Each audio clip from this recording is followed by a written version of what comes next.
કારણ કે ઓટો સેક્ટરના આ વખતેના જે આંકડા આવ્યા છે એ સારા આવ્યા છે બધું. અત્યારે ખાલી થોડુંક ઇસ્યુ જે છે ઇથેનોલ ફ્યુલ ઉપર જ છે. આઈ થિંક જે કોઈક નેગેટિવ આપણે સેક્ટર ઉપર કહી શકીએ ન્યૂઝ, તો પણ એમાં પણ મારુતિએ ટોટલી કીધું છે કે અત્યારે એમના જે ફ્યુલ્સ નવી કારો છે એ બધું E10 એથનોલ ડોમેસ્ટિકલી ચાલી શકે છે એવી બધી છે. એટલે મને લાગે છે કે મારુતિ પર બહુ મોટી અસર નહીં આવે. ને ટેકનિકલી પણ આપણે જોઈએ તો મારુતિ જે 13,500ની ઉપર, સોરી 14,000ની ઉપર જે સસ્ટેન નહોતું થતું એ છેલ્લા 4 દિવસથી થઈ રહ્યું છે. બ્રેકઆઉટ પણ આવ્યો છે.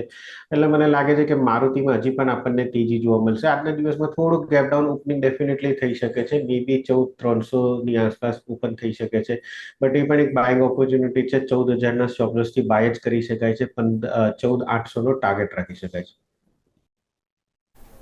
ઓકે, ઘટાડે ખરીદવાનો વ્યૂ આજના દિવસ માટે 14,800 ઓલમોસ્ટ આગળ જતા ટાર્ગેટ્સ પણ તમને જોવા મળી શકે તેમ છે. 14,000ના સ્ટોપ લોસ સાથે બાય ઓન ડિપ્સની સલાહ મારુતિ આજે સર તરફથી રેકમેન્ડેશન.